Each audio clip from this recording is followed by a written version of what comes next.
जय श्री हरि मित्रों।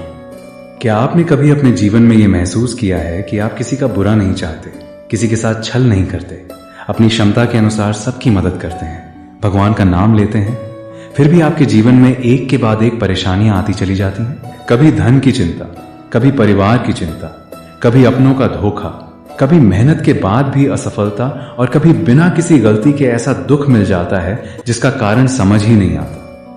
तब मन के भीतर एक सवाल उठता है कि आखिर मेरे साथ ही ऐसा क्यों हो रहा है? क्या भगवान मेरी परीक्षा ले रहे हैं? क्या मेरे अच्छे कर्मों का कोई मूल्य नहीं? क्या सच में इस संसार में अच्छे इंसान के लिए कोई जगह नहीं है? मित्रों, यदि आपके मन में भी कभी ऐसा प्रश्न आया है तो आज की यह कथा अंत तक अवश्य सुनिए, क्योंकि भगवान विष्णु ने एक ऐसे रहस्य को समझाया था जिसे समझ लेने के बाद मनुष्य अपने जीवन के दुखों को देखने का पूरा दृष्टिकोण बदल सकता है। ये कथा हमें बताती है कि हर दुख सजा नहीं होता, हर देरी असफलता नहीं होती और हर बंद दरवाजा दुर्भाग्य का संकेत नहीं होता। कई बार जिस रास्ते को देखकर हम रो रहे होते हैं, उसी रास्ते के पीछे भगवान हमारे लिए ऐसी मंजिल तैयार कर रहे होते हैं जिसकी हमने कल्पना भी नहीं की होती। बहुत समय पहले एक भक्त भगवान विष्णु का अत्यंत श्रद्धालु था। वो साधारण जीवन जीता था। उसके पास बहुत धन नहीं था, लेकिन उसके हृदय में संतोष था। वो किसी भूखे को भोजन करा देता, किसी जरूरतमंद की सहायता कर देता, अपने माता पिता की सेवा करता और प्रतिदिन भगवान का स्मरण करता। लेकिन उसके जीवन में परेशानियां कम होने का नाम नहीं ले रही थी। कभी व्यापार में नुकसान होता, कभी किसी अपने से विवाद हो जाता, कभी बीमारी घर का दरवाजा खटखटा देती और कभी ऐसी परिस्थिति बन जाती जिसमें बिना गलती के भी उसे दोषी ठहरा दिया जाता। वो हर बार अपने मन को समझाता कि यह समय भी निकल जाएगा, लेकिन एक दिन उसके धैर्य का बांध टूट गया। वो भगवान विष्णु के मंदिर में जाकर उनके सामने बैठ गया और उसकी आंखों से आंसू बहने लगे। उसने हाथ जोड़कर कहा, हे प्रभु, मैंने हमेशा आपका नाम लिया है। मैंने कभी जानबूझकर किसी का बुरा नहीं किया। मैंने अपनी क्षमता के अनुसार जरूरतमंदों की सहायता की। फिर मेरे जीवन में इतना दुख क्यों है? जो लोग दूसरों को धोखा देते हैं वे सुखी दिखाई देते हैं, और जो ईमानदारी से जीवन जीते हैं उनके हिस्से में ही संघर्ष क्यों आता है? प्रभु, यदि अच्छे कर्मों का फल मिलता है तो मेरे अच्छे कर्मों का फल मुझे कब मिलेगा? कहते हैं, जब मनुष्य के हृदय से निकली पुकार में दिखावा नहीं होता तब वह पुकार सीधे भगवान तक पहुंचती है। उसी रात उस भक्त को एक अद्भुत स्वप्न आया। उसने देखा कि चारों ओर दिव्य प्रकाश फैल रहा है। वातावरण शांत था। सामने भगवान विष्णु विराजमान थे। उनके चेहरे पर ऐसी करुणा थी जिसे देखकर भक्त की आंखों से फिर आंसू निकल पड़े। वो उनके चरणों में गिर गया और बोला, प्रभु, अब मैं थक चुका हूं। मैं शिकायत नहीं करना चाहता, लेकिन समझना चाहता हूं कि मेरे साथ ही बार बार बुरा क्यों होता है। भगवान विष्णु ने उसे उठाया और शांत स्वर में कहा, वत्स, तुम्हारा प्रश्न केवल तुम्हारा प्रश्न नहीं है। संसार में असंख्य मनुष्य प्रतिदिन यही प्रश्न करते हैं। वे कहते हैं कि हमने किसी का बुरा नहीं किया, फिर हमारे जीवन में दुख क्यों आया? लेकिन मनुष्य की सबसे बड़ी भूल यह है कि वो अपने जीवन की केवल वर्तमान कहानी देखता है, जबकि कर्म की कहानी उससे कहीं लंबी होती है। भक्त ने पूछा, प्रभु, क्या इसका अर्थ यह है कि मेरे आज के दुखों का कारण मेरे आज के कर्म नहीं है? भगवान बोले, हर कर्म का अपना समय होता है। जैसे खेत में बीज डालने के बाद उसी क्षण फल नहीं मिलता, वैसे ही कर्म करने के बाद उसका परिणाम भी तुरंत सामने नहीं आता। कोई बीज कुछ दिनों में अंकुरित होता है, कोई महीनों में, और किसी वृक्ष को फल देने में वर्षों लग जाते हैं। मनुष्य बीज बोकर अगले दिन खेत में जाकर कहें कि मुझे फल क्यों नहीं मिला, तो क्या वो प्रकृति को दोष दे सकता है? नहीं। उसी प्रकार मनुष्य अपने जीवन में अच्छे कर्म करके तुरंत सुख की मांग करता है, और जब सुख देर से आता है तो भगवान से शिकायत करने लगता है। भगवान विष्णु ने कहा, वत्स, याद रखो, देर से मिलने वाला फल हमेशा गलत फल नहीं होता। कई बार देर इसलिए होती है क्योंकि तुम्हारे भीतर उस फल को संभालने की शक्ति अभी तैयार नहीं हुई होती। भक्त ने पूछा, लेकिन प्रभु, जब दुख आता है तो वो इतना वास्तविक लगता है कि उस समय कोई भी समझ नहीं आता। भगवान मुस्कुराए और बोले, यही तो जीवन की परीक्षा है। सुख मनुष्य को संसार दिखाता है, लेकिन दुख मनुष्य को स्वयं से मिलाता है। सुख के समय मनुष्य के आसपास बहुत लोग होते हैं, लेकिन दुख के समय उसे पता चलता है कि वास्तव में उसका अपना कौन है। सुख में मनुष्य अपनी शक्ति पर गर्व करता है, लेकिन दुख उसे बताता है कि वो अकेला नहीं है। दुख के समय ही वो भगवान को उस गहराई से पुकारता है जिस गहराई से उसने कभी सुख में नहीं पुकारा था। इसलिए हर दुख को शत्रु मत समझो। कुछ दुख तुम्हें तोड़ने नहीं, तुम्हें बदलने आते हैं। कुछ परिस्थितियां तुम्हें कमजोर करने नहीं, तुम्हारे भीतर छिपी शक्ति जगाने आती हैं। भक्त ने कहा, प्रभु, लेकिन कुछ लोग तो दूसरों के साथ गलत करके भी सुखी दिखाई देते हैं। उन्हें धन मिलता है, सम्मान मिलता है और उनका जीवन बहुत आसान लगता है। भगवान विष्णु ने कहा, वत्स, केवल बाहर देखकर किसी के जीवन का निर्णय मत करना। तुम किसी के घर की दीवार देखते हो, उसके भीतर की रात नहीं देखते। तुम उसके चेहरे की मुस्कान देखते हो, उसके हृदय का बोझ नहीं देखते। तुम उसकी संपत्ति देखते हो, उसकी बेचैनी नहीं देखते। संसार में बहुत से लोग बाहर से सुखी और भीतर से टूटे हुए होते हैं। और यह भी समझो कि कर्म का हिसाब मनुष्य की आंखों से नहीं, समय के नियम से चलता है। किसी को जल्दी फल मिलता है, किसी को देर से, लेकिन कोई कर्म बिना परिणाम के नहीं रहता। इसलिए किसी दूसरे के जीवन को देखकर अपने भाग्य से निराश मत होना। तुम्हारा रास्ता तुम्हारा है, तुम्हारी परीक्षा तुम्हारी है, तुम्हारा समय भी तुम्हारा ही है। भक्त ने फिर पूछा, प्रभु, तो क्या अच्छे इंसान को दुख इसलिए मिलता है क्योंकि भगवान उसे अधिक योग्य बनाना चाहते हैं? भगवान बोले, कभी कभी हां, लेकिन हर दुख को केवल परीक्षा कह देना भी सही नहीं है। मनुष्य को अपने कर्मों को देखना चाहिए। यदि जीवन में बार बार एक जैसी परेशानी आ रही है तो केवल भाग्य को दोष मत दो। स्वयं से पूछो कि कहीं मैं बार बार वही गलती तो नहीं दोहरा रहा? कहीं मैं गलत लोगों पर बार बार विश्वास तो नहीं कर रहा? कहीं मैं अपनी सीमाओं को समझे बिना दूसरों को खुश करने में अपना जीवन तो नहीं खो रहा? कहीं मैं क्षमा के नाम पर गलत व्यवहार को बार बार स्वीकार तो नहीं कर रहा? कहीं मैं अपने वर्तमान को छोड़कर अतीत में तो नहीं जी रहा? भगवान ने कहा, वत्स, कर्म केवल पूजा करने का नाम नहीं है। कर्म का अर्थ है तुम्हारे विचार, तुम्हारे निर्णय, तुम्हारा व्यवहार और तुम्हारी जिम्मेदारियां। यदि तुम मंदिर में भगवान के सामने अच्छे हो और संसार में किसी कमजोर व्यक्ति को अपमानित करते हो तो तुम्हारी पूजा अधूरी है। यदि तुम भगवान से सुख मांगते हो लेकिन अपने माता पिता को दुख देते हो तो तुम्हें अपने कर्मों पर विचार करना चाहिए। यदि तुम दूसरों की सफलता देखकर जलते हो और फिर भगवान से अपने लिए सफलता मांगते हो तो पहले अपने मन को शुद्ध करना होगा। अच्छे इंसान का अर्थ ये नहीं कि वो कभी गलती नहीं करता। अच्छे इंसान का अर्थ है कि गलती होने के बाद वो उसे स्वीकार करता है, सुधारता है और दूसरों के प्रति अपने हृदय में द्वेष नहीं रखता। भगवान विष्णु ने भक्त से कहा, तुमने अपने जीवन में कई बार दूसरों के लिए त्याग किया, लेकिन एक गलती तुमने की। भक्त ने आश्चर्य से पूछा, कौन सी गलती प्रभु? भगवान बोले, तुमने दूसरों को बहुत महत्व दिया लेकिन स्वयं को हमेशा दोष दिया। जब किसी ने तुम्हारे साथ गलत किया तो तुमने कहा शायद गलती मेरी होगी। जब किसी ने तुम्हें धोखा दिया तो तुमने कहा शायद मुझे और समझदार होना चाहिए था। जब किसी ने तुम्हारा अपमान किया तो तुमने चुप रहना चुना। तुम्हारा हृदय अच्छा है, लेकिन तुम्हें यह समझना होगा कि अच्छा होना और स्वयं को मिटा देना एक बात नहीं है। धर्म का अर्थ ये नहीं कि तुम हर अन्याय को सहते रहो। भगवान ने अर्जुन को भी यही सिखाया था कि करुणा आवश्यक है, लेकिन अधर्म के सामने कर्तव्य से पीछे हटना करुणा नहीं है। इसलिए यदि कोई तुम्हें बार बार चोट पहुंचाता है तो उसे क्षमा करना अच्छी बात हो सकती है, लेकिन उससे दूरी बनाना भी आवश्यक हो सकता है। यदि कोई तुम्हारा विश्वास तोड़ता है तो उसके लिए द्वेष मत रखो, लेकिन अपना विश्वास फिर से उसी व्यक्ति को सौंप देना बुद्धिमानी नहीं है। भगवान ने कहा, क्षमा का अर्थ ये नहीं कि तुम गलत व्यक्ति को अपने जीवन में बार बार प्रवेश देते रहो। क्षमा अपने मन को विष से मुक्त करना है। भक्त चुपचाप भगवान की बात सुनता रहा। उसके चेहरे पर पहले जैसा दुख नहीं था, लेकिन उसके मन में एक प्रश्न अभी भी था। उसने पूछा, प्रभु, अगर मैं अच्छे कर्म करता रहूं और फिर भी दुख आता रहे तो मुझे क्या करना चाहिए? भगवान विष्णु ने कहा, तब तुम्हें अपने कर्मों पर ध्यान देना चाहिए, परिणाम पर नहीं। मनुष्य की सबसे बड़ी परेशानी यही है कि वो कर्म करने से पहले ही फल की चिंता करने लगता है। वो कहता है, मैंने इतना किया, बदले में मुझे क्या मिला? मैंने इतना प्यार दिया, बदले में मुझे क्या मिला? मैंने इतनी मेहनत की, फिर सफलता क्यों नहीं मिली? मैंने भगवान की इतनी पूजा की, फिर मेरी समस्या क्यों नहीं गई? लेकिन वत्स, भक्ति कोई व्यापार नहीं है। भगवान को प्रसाद देकर बदले में सौभाग्य खरीदना भक्ति नहीं है। भगवान से प्रेम इसलिए मत करो कि तुम्हारी हर इच्छा पूरी हो जाएगी।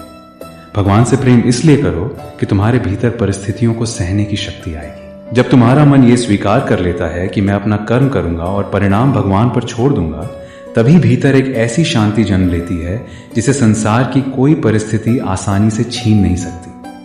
भगवान ने कहा, याद रखो, जीवन में 3 चीजें हमेशा तुम्हारे हाथ में नहीं होती, समय, परिस्थिति और दूसरों का व्यवहार। लेकिन तुम्हारी प्रतिक्रिया तुम्हारे हाथ में होती है। कोई तुम्हें अपमानित करे, तुम क्या उत्तर देते हो? ये तुम्हारा कर्म है। कोई तुम्हें धोखा दे, उसके बाद तुम किस तरह का इंसान बनते हो? ये तुम्हारा कर्म है। कोई तुम्हें छोड़कर चला जाए, उसके बाद तुम अपने जीवन को कैसे संभालते हो, ये तुम्हारा कर्म है। कोई तुम्हारी मेहनत का श्रेय ले जाए, फिर भी तुम ईमानदारी से आगे बढ़ते हो या बदला लेने में अपना समय गंवाते हो, यही तुम्हारी परीक्षा है। संसार तुम्हें हर दिन परिस्थितियां देगा, लेकिन तुम्हारी आत्मा को आकार तुम्हारे निर्णय देंगे। भक्त ने पूछा, प्रभु तो क्या दुख कभी खत्म नहीं होंगे? भगवान बोले, दुख जीवन का हिस्सा है, लेकिन दुख में डूबे रहना आवश्यक नहीं है। जैसे रात हमेशा के लिए नहीं रहती, वैसे ही कठिन समय भी हमेशा नहीं रहता। तुम्हें केवल इतना सीखना है कि रात के समय दीपक जलाना है। जब जीवन में अंधेरा हो तब आशा का दीपक जलाओ। जब लोग साथ छोड़ दें तब अपने आत्मविश्वास को मत छोड़ो। जब सफलता देर से मिले तब मेहनत को मत छोड़ो। जब प्रार्थना का उत्तर तुरंत न मिले तब भगवान पर विश्वास मत छोड़ो, क्योंकि कई बार भगवान की चुप्पी भी उत्तर होती है। वो तुम्हें उस चीज के लिए तैयार कर रहे होते हैं जिसे तुम अभी समझ नहीं सकते। भक्त ने पूछा, प्रभु लेकिन हमें कैसे पता चले कि हमारा बुरा समय कब समाप्त होगा? भगवान ने कहा, जब तुम्हारा मन परिस्थितियों से लड़ने के बजाय उन्हें समझना शुरू कर देगा, तब तुम्हारा बुरा समय भीतर से समाप्त होना शुरू हो जाएगा। बाहर की परिस्थिति बदलने में समय लग सकता है, लेकिन भीतर की शक्ति उसी क्षण पैदा हो सकती है जब तुम निर्णय लेते हो कि अब मैं टूटूंगा नहीं। ध्यान रखना वत्स, जीत का अर्थ हमेशा समस्या का समाप्त होना नहीं होता। कई बार जीत का अर्थ है समस्या के बीच भी तुम्हारा मन शांत रहना। कभी कभी भगवान परिस्थिति को तुरंत नहीं बदलते, क्योंकि वे पहले तुम्हें बदलना चाहते हैं। यदि तुम्हारे भीतर धैर्य नहीं है और भगवान तुम्हें बहुत धन दे दें, तो वही धन तुम्हारे लिए संकट बन सकता है। यदि तुम्हारे भीतर विवेक नहीं है और भगवान तुम्हें बहुत शक्ति दे दें, तो वही शक्ति अहंकार बन सकती है। यदि तुम्हारे भीतर संयम नहीं है और तुम्हें हर इच्छा पूरी होने लगे, तो वही इच्छाएं तुम्हें बंधन में डाल सकती हैं। इसलिए भगवान का विलंब कई बार कृपा का दूसरा रूप होता है। भक्त ने हाथ जोड़कर पूछा, प्रभु तो फिर अच्छे इंसान को क्या करना चाहिए? भगवान विष्णु बोले, 5 बातें याद रखो। पहली, अपने कर्मों को शुद्ध रखो। किसी के बुरे कर्म देखकर अपने अच्छे कर्म मत छोड़ो। यदि कोई झूठ बोलता है तो तुम भी झूठे मत बनो। यदि कोई धोखा देता है तो तुम भी धोखा देना शुरू मत करो। दूसरे के चरित्र की वजह से अपने चरित्र को मत गिराओ। दूसरी बात, अपने मन को अतीत का घर मत बनाओ। जो हो गया उसे समझो, उससे सीखो और आगे बढ़ो। अतीत से सीखना बुद्धिमानी है, लेकिन अतीत में रहना स्वयं को दंड देना है। तीसरी बात, हर व्यक्ति को खुश करने की कोशिश मत करो। तुम चाहे कितना भी अच्छा कर लो, किसी न किसी को तुम्हारे भीतर कमी दिखाई देगी। इसलिए अपने जीवन का मूल्य दूसरों की राय से मत तय करो। चौथी बात, भगवान से केवल समस्या खत्म करने की प्रार्थना मत करो, उनसे समस्या को संभालने की शक्ति भी मांगो। और 5वीं बात, जब जीवन में सब कुछ गलत दिखाई दे, तब भी यह मत मानो कि भगवान तुम्हें भूल गए हैं। कई बार जब तुम्हें लगता है कि कोई रास्ता नहीं बचा, उसी समय भगवान तुम्हारे लिए एक नया रास्ता बना रहे होते हैं। भक्त ने भगवान के चरणों में सिर रख दिया। उसकी आंखों में आंसू थे, लेकिन इस बार वे शिकायत के नहीं थे। उसने कहा, प्रभु आज मुझे समझ आया कि मैं अपने दुखों को सजा समझता रहा, जबकि वे मुझे कुछ सिखाने आए थे। भगवान बोले, दुख से भागना मत, लेकिन दुख को अपनी पहचान भी मत बना लेना। तुम ये मत कहो कि मैं दुखी इंसान हूं, कहो कि मैं कठिन समय से गुजर रहा हूं। दोनों बातों में बहुत अंतर है। पहली बात तुम्हें कमजोर बनाती है, दूसरी बात तुम्हें याद दिलाती है कि समय बदल सकता है। आज तुम्हारे जीवन में परेशानी है तो इसका अर्थ ये नहीं कि पूरी जिंदगी परेशानी रहेगी। आज तुम्हारे पास धन कम है तो इसका अर्थ ये नहीं कि हमेशा कमी रहेगी। आज कोई तुम्हारे साथ नहीं है तो इसका अर्थ ये नहीं कि जीवन भर अकेले रहोगे। आज तुम्हें असफलता मिली है तो इसका अर्थ ये नहीं कि तुम असफल हो। असफलता एक घटना है, पहचान नहीं। भगवान विष्णु ने आगे कहा, और एक बात सबसे गहराई से समझ लो, जब तुम्हारे साथ कोई बुरा करे तो उसके कर्म का बोझ अपने सिर पर मत लो। उसने तुम्हारे साथ क्या किया, ये उसका कर्म है। तुम उसके बाद क्या करते हो, ये तुम्हारा कर्म है। यदि उसने तुम्हें अपमानित किया और तुमने उसे क्षमा करके आगे बढ़ना चुना, तो तुम्हारा मन हल्का हुआ।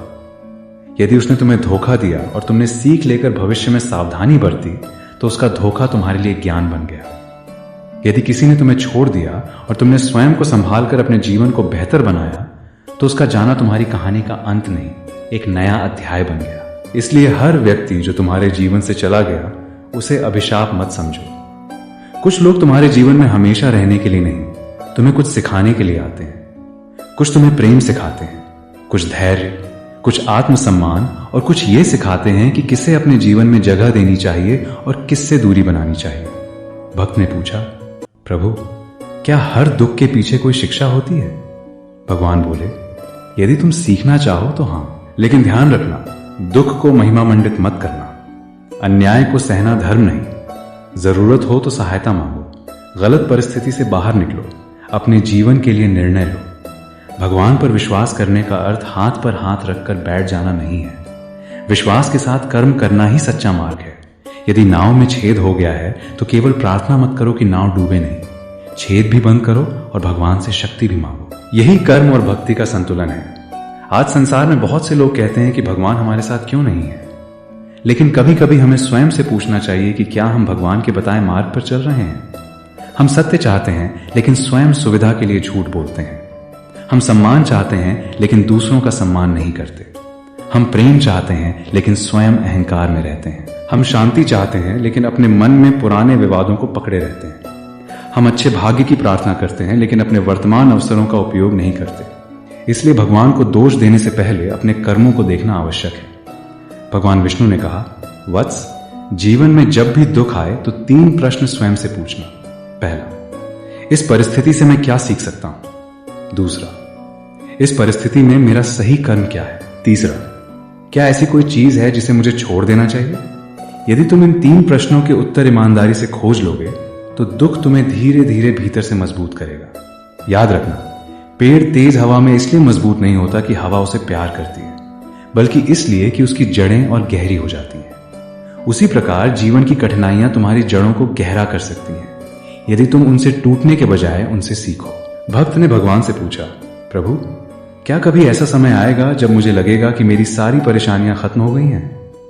भगवान मुस्कुराए और बोले, जब तुम समझ जाओगे कि शांति परिस्थितियों के खत्म होने से नहीं, मन के बदलने से आती है, तब तुम्हें समझ आएगा कि जीवन में पूर्णता नाम की कोई चीज नहीं। कभी धन की समस्या होगी, कभी रिश्तों की, कभी स्वास्थ्य की, कभी भविष्य की चिंता। लेकिन मनुष्य धीरे धीरे सीख सकता है कि हर समस्या को अपने हृदय पर स्थायी बोझ बनाना आवश्यक नहीं।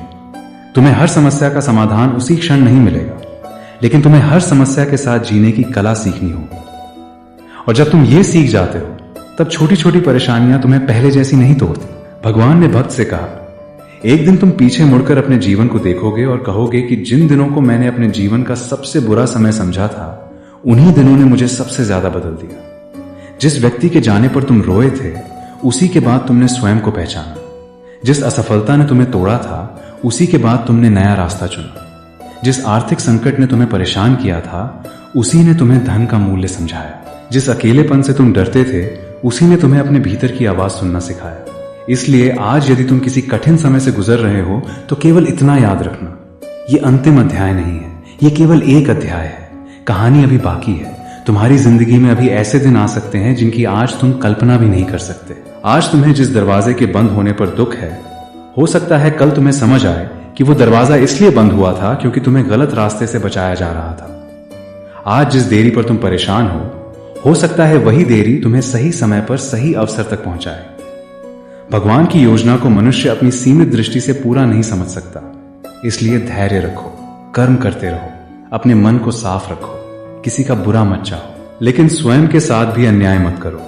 जहां आवश्यक हो वहां सीमा बनाओ, जहां संभव हो वहां क्षमा करो, जहां गलती हो वहां सुधार करो, और जहां रास्ता न दिखे वहां कुछ समय रुक कर भगवान का स्मरण करो। हर समय भागते रहना समाधान नहीं, कभी कभी रुकना भी आवश्यक है। अपने मन से पूछो कि मैं वास्तव में चाहता क्या हूं? क्या मैं केवल दूसरों से तुलना करके दुखी हूं? क्या मैं किसी ऐसी चीज के पीछे भाग रहा हूं जो मेरे लिए बनी ही नहीं?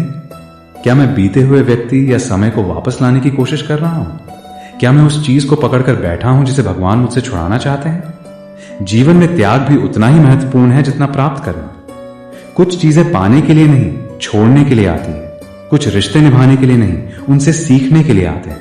कुछ अवसर सफलता देने के लिए नहीं, दिशा बदलने के लिए आते हैं। और कुछ दुख हमें ये बताने आते हैं कि अब हमें पुराने तरीके से नहीं, नए विवेक के साथ जीना है। भगवान विष्णु ने अंत में उस भक्त से कहा, अब अपने जीवन में वापस जाओ। मैं तुम्हें यह वचन नहीं देता कि तुम्हारे जीवन में कभी दुख नहीं आएगा। मैं तुम्हें यह वचन देता हूं कि यदि तुम सत्य, धैर्य, धर्म और अच्छे कर्म का मार्ग नहीं छोड़ोगे तो कोई भी दुख तुम्हारी आत्मा को स्थायी रूप से पराजित नहीं कर पाएगा। तुम्हें गिराया जा सकता है, लेकिन उठने से कोई रोक नहीं सकता। तुम्हें रुलाया जा सकता है, लेकिन तुम्हारी आशा कोई नहीं छीन सकता। तुम्हें अकेला किया जा सकता है, लेकिन यदि तुम्हारा विश्वास जीवित है तो तुम वास्तव में अकेले नहीं हो। भक्त ने हाथ जोड़कर कहा, प्रभु, अब मैं अपने दुखों से शिकायत नहीं करूंगा, मैं उनसे सीखने का प्रयास करूंगा। भगवान ने कहा, यही तुम्हारी सबसे बड़ी विजय है। और देखते ही देखते वो दिव्य प्रकाश धीरे धीरे विलीन हो गया।